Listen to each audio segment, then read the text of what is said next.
Yan guys, alam nyo, nakakaantig puso tong aso na to.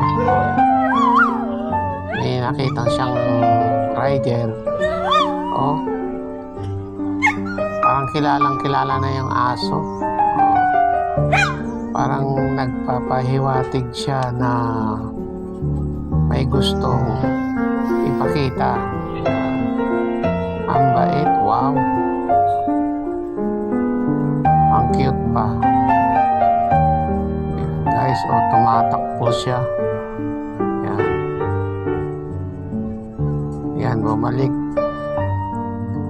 At tinignan ng kanyang anak. Yan. Yan ulit. Bumalik siya. At para anuhin niya yung naka-rider. Yan, oh. Wow, cute. Nakakaantig puso ang aso na yan. Oh. Yan na yung ang aso. Yan. May anak pala siya. Gaganda ng mga anak niya. Oh. Ang cute. Wow. Nice dog. Talino mo. Oh. Ang daming anak. 1, 2, 3. Wow. Mabuti na itong rider at nakita. Naantig ang puso niya sa ating aso. Wow. Cute ang mga baby dog.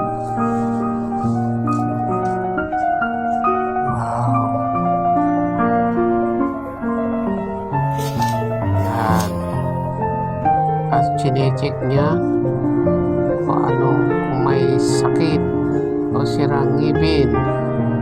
Yan, o.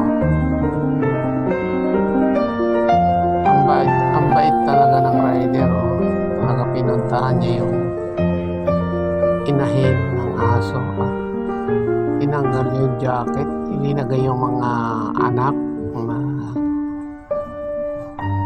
Saan kaya dadalhin to? Ang bait ang ina, ang nanay. Oh. Gusto rin sumakay yan sa pagdalan.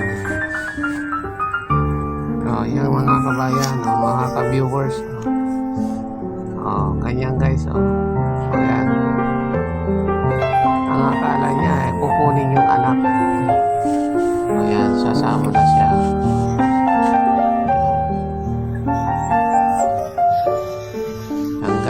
Ang bait talaga ng aso. Ayan na, pina-check up yung rider.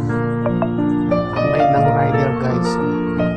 Pina-check up na yung aso, pati yung mga baby dog. Ayan guys, yan. Isa-isang tinitignan yung aso na baby.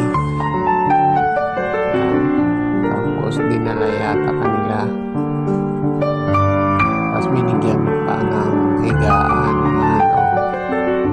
Wow, ang bait ng rider. Ang cute ng inahin ng aso. Ganyan lang guys. Ang bait.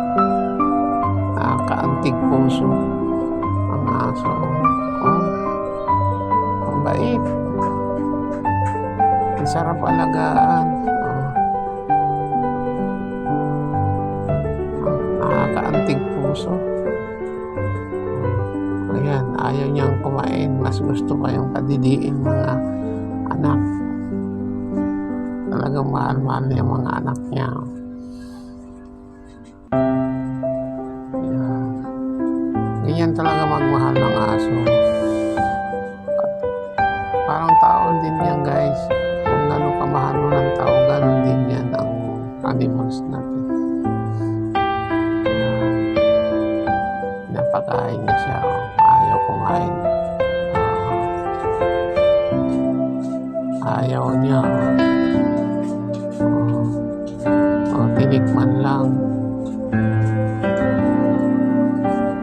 Tapos balik ulit sa mga anak niya. Ang sipag talaga magpadilig. Yan guys. guys, mga ka-viewers, kabarangay, mahalin natin ang aso. Hindi dapat kinakatay. O yan guys, yung mga dog lover. Yan.